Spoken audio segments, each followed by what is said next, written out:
السلام علیکم ورحمۃ اللہ وبرکاتہ۔ اہلا و سہلا و مرحبا، یا ربنا دے ہم سب کو اہل القرآن و اہل التقوی و مغفرہ، آمین۔ نحمدہ و نصلی علی رسولہ الکریم، اما بعد فاعوذ باللہ من الشیطان الرجیم، بسم اللہ الرحمن الرحیم۔ رب اشرح لی صدری ویسر لی امری واحلل عقدۃ من لسانی یفقہوا قولی واجعل لی وزیرا من اہلی، ربنا زدنا علما اللہم فقہنا فی الدین وعلمنا تأویل، رب یسر ولا تعسر وتمم بالخیر، آمین ثم آمین یا رب العالمین۔ سورۃ البقرہ آیہ نمبر 211۔ اعوذ باللہ من الشیطان الرجیم، بسم اللہ الرحمن الرحیم۔ سل بنی اسرائیل کم آتیناہم من آیۃ بینہ ومن يبدل نعمة الله من بعد ما جاءته فإن الله شديد العقاب۔ بنی اسرائیل سے پوچھو، کیسی کھلی کھلی نشانیاں ہم نے انہیں دکھائی ہیں، پھر یہ انہیں سے پوچھ لو کہ اللہ کی نعمت پانے کے بعد جو قوم اس کی ہٹ درمی سے ہٹ درمی سے بدلتی ہے تو اسے اللہ کیسی سخت سزا دیتا ہے۔ یعنی بنی اسرائیل کو پھر چیلنج کیا گیا کہ ان کے اوپر دی ہوئی نعمتیں دکھا کے، اور ان کی وہ تو گواہ ہونے چاہیے تھے آنے والے نئے دین اور نئے نبی کے اوپر، مگر انہوں نے اپنی نعمتوں کے ساتھ بھی جہاں کفر کیا وہاں پہ آنے والے نبی اور ان کے دین کے ساتھ بھی کفر کیا۔ تو اللہ بتا رہے ہیں کہ یہ صرف کفر ان کا کس وجہ سے تھا؟ ان کی ہٹ درمی کی وجہ سے، ان کی دل کی سختی کی وجہ سے، ان کے عناد اور بغض کی وجہ سے۔ تو ایسے لوگوں کے لیے اللہ تعالیٰ شدید عذاب رکھنے والا ہے۔ جن لوگوں نے کفر کی راہ اختیار کی، ان کے لیے دنیا کی زندگی بڑی محبوب اور دل پسند بنا دی گئی ہے۔ اللہ اکبر، یہ اللہ تعالیٰ کی طرف سے بہت بڑا انتقام ہے دنیا میں۔ جب انسان اللہ کا نہیں نہ بنتا تو اللہ اس کے لیے دنیا کو مزین کر دیتا ہے، دنیا اس کی نرز بن جاتی ہے، دنیا اس کی کمزوری بن جاتی ہے، وہ اس دنیا کو پانے کے لیے کچھ بھی کرنے کے لیے تیار ہوتا ہے، اور وہ سمجھتا ہے اللہ مجھ پہ بڑا مہربان ہے، میں تو مٹی کو بھی ہاتھ ڈالتا ہوں تو سونا بن جاتی ہے۔ جبکہ اللہ سبحانہ تعالیٰ کہتے ہیں کہ میں نے اس کی ڈھیل دے کے اس کے عذاب میں ڈال دیا۔ ایسے لوگ ایمان کی راہ اختیار کرنے والوں کا مذاق اڑاتے ہیں۔ تم تو بے وقوف ہو، یہ چار چیزیں حلال رکھ کے تمہیں کون دے گا؟ کون آئے گا بیکری کرنے؟ کون آئے گا سیل لینے؟ یہ شراب نہیں رکھو گے، جس ملکوں میں رہتے ہیں یہ نہیں چلے گا۔ کتنے لوگ ہیں جو حلال کمانے والوں کو تانا دیتے ہیں، کیونکہ ان کا وہ کہتے ہیں نا سب کچھ ملا جلا چل رہا ہوتا ہے، اس میں سمجھتے ہیں کہ ہم بڑے سمجھدار عقل والے ہیں، مگر قیامت کے روز پرہیزگار لوگ ہی ان کے مقابلے میں عالی مقام پر ہوں گے۔ دنیا کی 4 دن کی زندگی ہے نا، حلال پہ گزرے گی، اگر تنگی پہ گزرے گی تو سو واٹ، اللہ تو راضی ہے نا، ضمیر تو مطمئن ہے نا۔ لوگوں نے تجزیہ کیا نا کہ اتنا مال پانے کے بعد ہمارے پاس سکون کیوں نہیں ہے، اور یہ ریڈی والا اس سے پوچھے تو وہ کہتا کہ سارا دن دہاڑی لگا کے رات کو سوتا ہوں، بڑی مزے کی نیند آتی ہے، اور پھر اگلی دہاڑی کے لیے اللہ پہ بھروسہ کرتے ہوئے نکل آتا ہوں۔ تو یہ ہے نا ایک اللہ توکل۔ رہا دنیا کا رزق تو اللہ کو اختیار ہے، جس کو چاہے بے حساب دے، کیونکہ رزق ہمارا اللہ سبحانہ تعالیٰ نے لکھ دیا اور ہمیں ملے گا۔ وہ ہم پہ اختیار تھا کہ ہم اب دیکھیں حلال طریقے پہ جائیں گے، میں بھی اس پہ زیادہ سٹرگل ہمیں فیل کرنی پڑے، لیکن جو مقدر میں ہے وہ مل کے رہے گا۔ لیکن اگر حرام پہ جائیں گے، میں بھی آپ کو راتوں رات امیر ہونا پڑے، لیکن ہے کہ وہ رزق جو مقدر میں تھا وہ تو ڈیفینیٹ آپ کو ملنا ہی تھا۔ اب وہ آپ نے کیا اختیار کیا وہ اللہ نے دیکھ لیا۔ ابتدا میں سب لوگ ایک ہی طریقے پر تھے، کوئی اختلاف نہیں تھا، سب ایک ہی تھے آدم علیہ السلام کی اولاد میں سے، بھائی۔ پھر یہ حالت باقی نہ رہی، اختلافات رونما ہوئے۔ تب اللہ نے نبی بھیجے جو سیدھے راستے کی بشارت دینے والے اور غلط کام کو یہ نتائج سے ڈرانے والے تھے۔ ان کے ساتھ کتاب برحق نازل کی تاکہ اللہ کے بارے میں لوگوں کے درمیان جو اختلافات رونما ہو گئے تھے ان کا فیصلہ کرے۔ ان اختلافات کے رونما ہونے کی وجہ یہ تھی کہ ابتدا میں لوگوں کو حق بتایا نہیں گیا تھا۔ نہیں، اختلافات ان لوگوں نے کیا جنہیں حق کا علم پہلے سے تھا۔ یعنی اختلافات، اللہ تعالیٰ کہتے ہیں دین میں اختلافات کرنے والے وہ ہیں جن کے پاس آلریڈی علم تھا۔ سورۃ آل عمران میں جائیں گے نا، اللہ واضح کرتے ہیں یہ وہ لوگ ہیں جن کے پاس آلریڈی انہیں پتا تھا حق کیا ہے باطل کیا ہے. اور آج بھی دیکھیں سبحان اللہ، ہم جب دین کا کام کرنے کے لیے کھڑے ہوتے ہیں نا، اسٹیج پہ آتے ہیں یا اللہ کی ورلڈ وائڈ دنیا میں کوئی کام کر رہا ہوتا ہے، جتنی مخالفت اپنے ہی لوگوں سے ہو رہی ہوتی ہے. ذاکر نائک کے بارہا کہا میرے سب سے زیادہ دشمن میرے اپنے بہن بھائی ہیں، اپنے ہی مسلمان قوم ہے. کافروں نے کبھی نہیں مجھ پہ کلیم کیا کہ میں ایسا کام کیوں کر رہا ہوں، یہ کس طرح نہیں کر رہا. اور کن کو یہ سب سے زیادہ پیٹ میں درد ہوتی ہے؟ جن کی جھوٹی تعویلوں سے ان کی دکانداریاں چمک رہی تھیں، جنہوں نے اللہ سے جوڑنے کے بجائے اپنے ساتھ جوڑا ہوا تھا، جنہوں نے اللہ کے نبی کے طریقوں سے ہٹا کے اپنے مسلکی طریقوں پہ لگایا ہوا تھا. اب ان کو تو درد ہوگی، سخت درد ہوگی، کیونکہ سچ کا چہرہ آپ نے دکھانا شروع کر دیا تو آپ تو کڑوی گولی بن گئے ان کے لیے. تو یہ ہو رہا ہے. اللہ کہتے پہلے اختلاف نہیں تھا، لوگوں کے اندر یہ چیز حس نہیں تھی، لیکن جب اپنی پڑ گئی تو پھر یہ لوگوں نے حق کا راستہ چھوڑنے والوں کے ساتھ یہ ہوتا ہے. جو حق رکھنے والے نا، وہ دنیا کے مشرق سے مغرب میں مل جائے نا، ان کا دل ایک ہوتا ہے، وہ ایک دوسرے کو اپریشیٹ کر رہے ہوتے ہیں. ویل ڈن، ہے نا.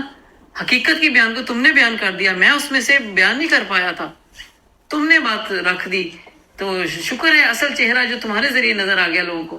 میں تھوڑا ڈر گیا تھا. سم ٹائم ایسے ہوتا ہے، انسان حقیقت تو پہچانتا ہے، دوسرے کو حوصلہ دیتا ہے. انہوں نے روشن ہدایت پا لینے کے بعد محض اس لیے حق کو چھوڑ کر مختلف طریقے نکالے کہ آپس میں زیادتی کرنا چاہتے تھے. اللہ اکبر. زیادتی دیکھیں نا، زیادتی انسان کو ظلم میں اکساتی ہے. وہ پیچھے رہے، میں آگے چلا جاؤں. وہ ترقی نہ کرے، میری ترقی آگے بڑھ جائے. وہ فیلئر رہے، میں بس پاس رہوں. یہ زیادتی ہیں. بس جو لوگ انبیاء پر ایمان لے آئے، انہیں اللہ نے اپنے اذن سے اس حق کا راستہ دکھایا دیا جس میں لوگوں نے اختلاف کیا تھا. اللہ جسے چاہتا ہے راہ راست دکھاتا ہے. واللہ یہدی من یشاء الی صراط مستقیم. اللہم انا نسألک الہدی والتقی والعفاف والغنی. اللہ ہمیں ہمیشہ صراط مستقیم پہ قائم رکھے، ہمارے حالات کو سلامت رکھے، ہمارے دلوں کو سلامت رکھے. ہم جس نیکی کو لے کے اللہ کی رضا پانے کے لیے چلے ہیں، اللہ تعالیٰ اس میں بڑھوتری اور برکت ڈال دے. ایسا نہ ہو کہ دل بدلے اور انسان کی ایک رائے کو پانی پھیر کے پیچھے ہو جائے. ام حسبتم ان تدخلوا الجنہ، تم نے سمجھا جنت میں ایم ہی چلے جاؤ گے؟ جنت کی ٹکٹ بہت آسان ہے، بہت سستی ہے. نہیں. وَلَمَّا يَأْتِكُمْ مَثَلُ الَّذِينَ خَلَوْا مِن قَبْلِكُمْ. حالانکہ ابھی تو تم پر وہ سب کچھ گزرا ہی نہیں جو تم سے پہلے ایمان آنے والوں پر گزرا تھا. اس کا مطلب ہے کہ ہر انسان کی پرکھ ہو رہی ہے، ہر انسان کو اللہ نے پرکھنا ہی ہے. اس پرکھ میں انسان کا لیول چکھنا ہی ہے، دیکھنا ہی ہے کہ وہ کتنے صبر کرنے والا اور کتنا شکر کرنے والا. تو اگر اس پہ ہم ڈاواں ڈولی ہو گئے، یاد رکھیں جب بھی کوئی انسان کو تکلیف پہنچتی ہے نا، انہونی پہنچ جاتی ہے. اس میں جو آپ آلریڈی دین کا کام کچھ چھوٹا آٹے میں ڈرائی کے برابر یا نمک کے برابر کر رہے تھے نا، اس سے کبھی بھی ہاتھ کھینچے نہیں. یہی ٹیسٹ ہے. اس وقت ہی اللہ تعالیٰ دیکھ رہے تھے کہ اس کو میں نے اتنی جو نرز میں اس کی پن چبھائی ہے، اب یہ کیا دیکھتا ہوں کہ بیٹھی رہتی ہے یا کہ مزید اس سے اچھا طریقے سے کام کرنے لگتی ہے. یہاں پہ ہمارا ٹیسٹ جو ہے نا، اس کو کامیاب کرنے کے لیے ہمیں الرٹ رہنا ہے کہ اللہ نے اگر ہمیں آزمایا ہے تو ہم نے اس پہ پورے اتر کے اپنی چال میں بلکہ اور اطاعت و فرما برداری دکھانی ہے. ایسا نہیں ہونا چاہیے کہ وہ جو کہتے ہیں نا تھوڑی سی تنگی آ گئی اس میں بس ہاتھ پاؤں چھوڑ کے بیٹھ گیا، میں نہیں کر سکتا. تو یہی تو عذاب کی جگہ بن جاتی ہیں اور عذاب کے پیغام بن جاتے ہیں. کیا تم لوگوں نے سمجھ رکھا تھا جنت میں تمہیں اہم داخلہ مل جائے گا، حالانکہ تم پر وہ کچھ نہیں گزرا جو ایمان لانے والوں پر گزرا. ان پر سختیاں گزری، مصیبتیں آئیں، ہلا مارے گئے، حتیٰ کہ وقت کا رسول اور اس کے ساتھی اہل ایمان چیخ اٹھے کہ اللہ کی مدد کب آئے گی. اس وقت انہیں تسلی دے دی گئی کہ ہاں اللہ کی مدد قریب ہے. یاد رکھیے جب وہ کہتے ہیں نا آخری لیول ہو جاتا ہے نا آکسیجن کا، جیسے کہتے ہیں نا بس سانس ہی نہیں آ رہی، اتنی پریشانی پڑ گئی ہے، تو وہاں پہ اس ڈارک اندھیرے میں ضرور روشنی کی کرن اللہ کی طرف سے مدد بن کے آئے گی. یہ یقین ہمیں ہونا چاہیے. ہمارا ایمان ہمیں یقین کی دعوت دیتا ہے. لوگ پوچھتے ہیں کہ ہم کیا خرچ کریں. جواب دو کہ جو مال بھی تم خرچ کرو اپنے والدین پر، رشتہ داروں پر، یتیموں پر، مسکینوں اور مسافروں پر خرچ کرو، اور جو بھلائی بھی تم کرو گے اللہ اس سے باخبر ہے۔ یہ خرچ کرنا زکوٰۃ کی مد میں نہیں ہے، یہ نفلی مد میں ہے۔ اور والدین پہ خرچ کرنا تو میری اور آپ کی ذمہ داری ہے۔ کیا ہوا جو ہم بیٹیاں ہیں تو اگر بیٹوں کو توفیق نہیں دی تو ماں باپ کو ترستے چھوڑ دیں گے، ماں باپ کو بھوکا چھوڑ دیں گے، ماں باپ کو چھوٹی چھوٹی باتوں کے لیے دوسروں کے ہاتھوں میں کی طرف دیکھنا چھوڑ دیں گے۔ رب نے مجھے اور آپ کو دیا ہے تو ہم کیوں نہیں ان کی خیال رکھ سکتے؟ ہمیں رکھنا چاہیے، ہمیں رکھنا چاہیے، اور یہ ہماری ذمہ داری ہے۔ اور اس کے بعد پھر کیا ہے؟ رشتہ دار، والدین کے فوراً بعد رشتہ دار، پھر یتیم رشتہ دار چاہیے۔ اور رشتہ دار کو دینا سب سے زیادہ انسان کو مشکل کیوں لگتا ہے؟ کیونکہ وہ ان میں تیڑ بس چل رہی ہوتی ہے، کچھ نہ کچھ چل رہا ہوتا ہے نا۔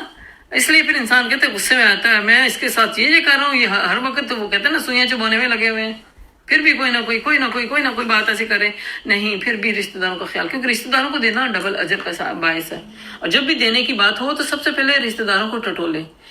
اللہ سبحانہ تعالیٰ نے آگے جا کے بات رکھیں گے کہ مانگنے والوں کو انتہائی ناپسند فرمایا ہے، جو مانگ کے اپنی ضرورتوں کو پورا کرنا چاہتے ہیں، لیکن ہم پہ ذمہ داری ڈال دی ہے کہ ان مانگنے والوں کے مانگنے سے پہلے ہم ان کی ضرورتوں کا خیال رکھیں۔ تو رشتہ داروں کو دینا، پھر یتیموں کی لک آفٹر کرنا، مسکینوں اور مسافروں پر خرچ کرنا، یہ سارے بھلائی کے کام ہیں اور اللہ اس سے باخبر ہے۔ کسی کو یہ بتانے کی ضرورت نہیں ہے کہ پتہ میں نے تمہیں کتنا کتنا دے چکی ہوں، یا کسی اور کو بتانے کی ضرورت ہے کہ ان کے بچوں کو تو میں پال رہی ہوں۔ نعوذ باللہ، استغفر اللہ۔ یہ ریاکار کو جو لوگ، منافقت کی یہی تو نشانی ہے کہ وہ ریاکاری کرنا چاہتا ہے، کوئی بھی چھوٹی سی نیکی کرے اس کو دل ہوتا ہے کہ سب کو دکھائے، پہلے سب سے جھنڈا لے لے۔ تو اللہم طہر قلوبنا من النفاق، آمین۔ پھر سے کرتی ہوں، اللہم طہر قلوبنا من النفاق واعمالنا من الرجاء ولساننا من الكذب واعیننا من الخیانہ وانک تعلم خائنۃ الاعین وما تخفی الصدور۔ اللہ ہمیں ہمارے دلوں کو منافقت سے پاک کر دے، ریاکاری سے پاک کر دے، زبان کو جھوٹ سے پاک کر دے، اور آنکھ کی خیانت سے ہمیں پاک کر دے۔ ہم تیرے واقعتاً سچے بندیاں بننا چاہتے ہیں، اللہ تمہاری مدد فرما۔ تمہیں جنگ کا حکم دیا اور وہ تمہیں ناگوار ہے، ہو سکتا ہے ایک چیز تمہیں ناگوار ہو مگر وہی چیز تمہارے لیے بہتر ہو، اور ہو سکتا ہے جو چیز تمہیں پسند ہو وہی تمہارے لیے بری ہو۔ اللہ جانتا ہے، تم نہیں جانتے۔ یہ آیت اگر کسی کو سمجھ آ جائے نا تو تقدیر پہ ایمان آنے کے بعد خوب لذت ملے گی اسے، ہے نا۔ کوئی انسان اپنے لیے برا خود سے تو نہیں چاہتا، لیکن اللہ تعالیٰ کوشش پہ ہمیں رکھ رہے ہیں۔ اگر کوشش کے باوجود ہمارے ساتھ برا ہو رہا ہے تو اسی میں ہمارے لیے ہو سکتا ہے بہتری ہو، کیونکہ اللہ تعالیٰ ہمیں مزید اونچا اڑانا چاہتے ہیں۔ بعض اوقات ہوتے ہیں نا کہ ہم چھوٹی سی سکسیس کے اوپر پھولنے لگتے ہیں، اور وہیں سے اللہ تعالیٰ کسی نہ کسی طرح کوئی ایسا نقصان پہنچا دیتے ہیں کہ انسان کو ہوش آ جاتا ہے کہ اوہ یہ کیا کیا، یہ کیا ہو گیا۔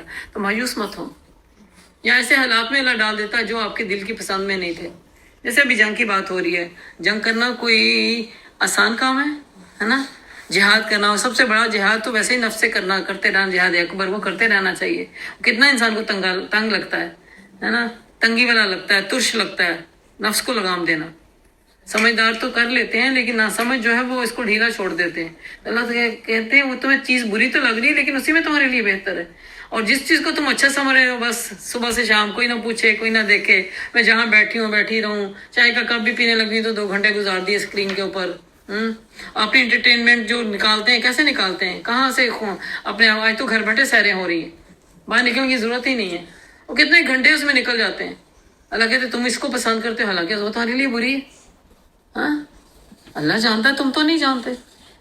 یسألونک عن الشہر الحرام، لوگ پوچھتے ہیں کہ حرام مہینوں میں لڑنا کیسا ہے۔ حرام مہینے آپ لوگوں کو پتہ ہے 4 ہے، رجب، ذی القعدہ، ذی الحجہ اور محرم۔ ان میں لڑنا بہت برا ہے، مگر راہ خدا سے لوگوں کو روکنا اور اللہ سے کفر کرنا اور مسجد حرام کا راستہ خدا پرستوں پر بند کرنا، حرم کے رہنے والوں کو وہاں سے نکالنا اللہ کے نزدیک اس سے بھی زیادہ برا ہے اور فتنہ خون ریزی سے شدید تر ہے۔ اب ان مہینوں میں کوئی آپ کو چھیڑا چھاڑی کرے، اب دیکھیں فلسطین میں کیا ہو رہا ہے، رمضان کے عین مہینے میں بمبنگ کر رہے ہیں، مسجد اقصی میں لوگوں کو ظلم و ستم کر رہے ہیں۔ اب اس میں مسلمان کیا کرے، حرام مہینہ چونکہ ہمارے ہاتھ بدلے ہوئے، ہم نہیں مقابلہ کرنا ہے اس وقت۔ پھر اب اس میں مقابلہ کرنے کے اوپر اب ایشو ڈال رہے ہیں تیسری پارٹی، مسلمان کیسے، انہوں نے تو اپنی اللہ کی بات کو نہیں لاج رکھی، انہوں نے تو حرام مہینوں میں یہ کام کر دیا وہ کام کر دیا۔ ہاں وہ کرنا اس لیے انہیں شروعات تو انہوں نے نہیں کی، شروعات تم نے کی ہے، اگر شروعات کی ہے تو اس فتنے کو ختم کرنا اب زیادہ ضروری ہے، قتل سے زیادہ شدید ہے فتنہ، اس فتنے کو پامال کرنا، اس فتنے کو ختم کرنا زیادہ انسان کے لیے ضروری ہے۔ وہ تم سے لڑے ہی جائیں گے حتیٰ کہ اگر ان کا بس چلے، پھر تمہیں اور یہاں تک کہ وہ تمہیں اس کے دین سے پھیر دیں گے۔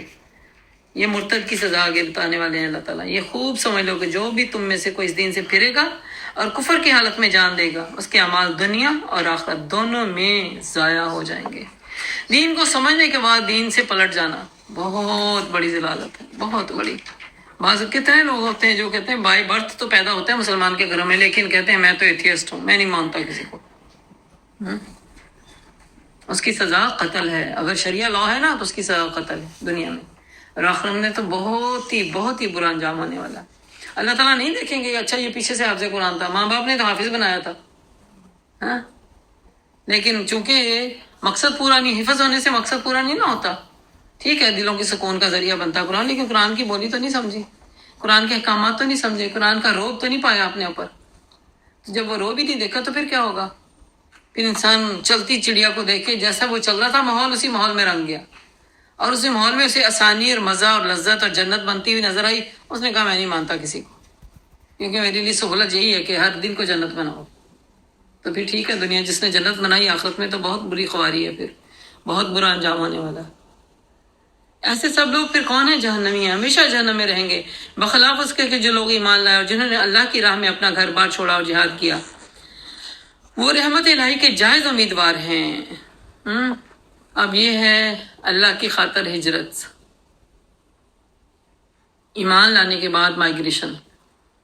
ہم سمجھتے ہیں کہ ہم الحمدللہ ہمارے پاس اب تو یہ تو نہیں، ہم جہاں رہ رہے ہیں بڑی کمفرٹیبل ہیں۔ ہاں ٹھیک ہے، جگہوں کے حساب سے بہت کمفرٹیبل ہے، لیکن برائیوں کو چھوڑنا بھی مائگریشن ہے، پرانی عادتوں کو ختم کرنا بھی مائگریشن ہے، پرانے رسموں کو اپنی زندگی سے نکالنا بھی مائگریشن ہے۔ یہ ساری مائگریشن کرنے والے، ہجرت کرنے والے لوگ اللہ کے ہاں کون ہیں؟ یرجون رحمت اللہ، اللہ کی رحمت کے پانے والے ہیں۔ اپنے اندر کی بیماریاں ہم خود ٹٹولے، ہم قدر کھڑے ہیں۔ کون سی بیماریاں ہیں، کون سی برائیاں ہیں جو مجھے اللہ کے دین سے دور اور دور کر رہی ہیں، بیزار کر رہی ہیں، جہاں سے مجھے دین پہ عمل کرنے میں تنگی فیل ہوتی ہے، دل تنگ ہوتا ہے، نمازوں میں خشوع لانے سے دل تنگ ہوتا ہے، جلدی وہ کہتے ہیں نا 4 ٹھونگے مارو نکل آؤ، وہ ایک ٹک لگ گیا بس نماز ادا ہوگی۔ نماز تو اللہ کے ساتھ حاضری کا موقع تھا۔ اللہ ہم سب کو یہ توفیق دے، ہم سب اس میں جہاد کر رہے ہیں، کوئی بھی کامیاب نہیں ہے میں سمجھتی ہوں، نہ بات کرنے والا نہ سننے والے۔ سٹرگل ہے ہماری، مستقل سٹرگل ہے۔ ایک لمحے میں اگر ایک نماز کو ہم تھوڑا سا ٹھیک پاتے ہیں اپنے لیے کہ اپنے رب کی حاضری کو فیل کیا، ساتھ ہی شیطان اچک کے لے جاتا کسی اور چکر میں۔ تو نمازوں کو سلامتی کے ساتھ پڑھنا، خشیت کے ساتھ پڑھنا، اللہ کی حاضری کو فیل کرنا، یہ بھی مائگریشن ہے نا۔ ہم نے پرانی عادتیں چھوڑی ہیں نا، وہ چند ریچول سمجھ کے ادا کرنا چھوڑا۔ واللہ غفور الرحیم، تو اللہ تعالیٰ بخشنے والا مہربان ہے۔ آخر دعوانا عن الحمدللہ رب العالمین، سبحان ربک رب العزت عما یصفون وسلام علی المرسلین والحمدللہ رب العالمین۔ اس دعا کے ساتھ کہ یا رب جو کچھ ہم نے سیکھا سمجھا پڑھا اس کو ہمارے حق میں قبول فرما۔ یا رب ہم سب کو دنیا اور آخرت کی رسوائی سے بچا لے۔ یا رب ہم سب کو تقوی کی اصل زندگی عطا فرما۔ یا رب ہم سب کو علم آنے کے بعد اختلافات سے بچا۔ یا اللہ ہمارے دلوں کو سختیوں سے بچا دے۔ یا اللہ ہماری اولادوں کو آنکھوں کی ٹھنڈک بنا دے۔ یا اللہ ہم سب کو صراط مستقیم پہ چلا۔ یا اللہ ہدایت کا راستہ دیکھنے کے بعد اللہ تعالیٰ ہدایت پہ ثابت قدمی عطا فرما۔ یا اللہ آزمائشوں اور پریشانیوں میں ہمیں ثابت قدمی عطا فرما۔ یا اللہ تیرے راستے میں جو خرچ کرنے والے معاملات ہیں اس میں ہمارے دلوں کو کھول دے۔ یا اللہ ہمیں دین پہ استقامت دے دے۔ یا اللہ دین کو سمجھنے کے بعد اس میں مزید بڑھوتری عطا فرما۔ یا اللہ ہم سب پہ رحم فرما۔ یا اللہ جو اپنے راستے میں بہترین مائگریشن کرنے والا بنا دے۔ یا اللہ اپنے راستے میں بہترین ہجرتیں کرنے والا بنا دے، مال کے ساتھ، اعمال کے ساتھ اور نیکیوں کے ساتھ اللہ تعالیٰ ہجرت کرنے والا بنا دے۔ یا اللہ ہمارے حال پہ رحم فرما، ہم سے نیکیوں کو قبول فرما، اس سیکھنے سکھانے والے عمل کو ہمارے حق میں حجت بنانا، جو غلطی ہوگی اسے درگزر فرما دے۔ یا رب ہم سب کو معاف فرما دے۔ ربنا تقبل منا انک انت السمیع العلیم وتب علینا انک انت التواب الرحیم۔ سبحانک اللہم و بحمدک نشہد ان لا الہ الا انت نستغفرک و نتوب الیک صلی اللہ تعالی علی حبیبہ و خیر خلقہ محمد وعلی آلہ واصحابہ وازواجہ وذریاتہ اجمعین برحمتک یا ارحم الراحمین آمین ثم آمین۔ السلام علیکم ورحمۃ اللہ وبرکاتہ۔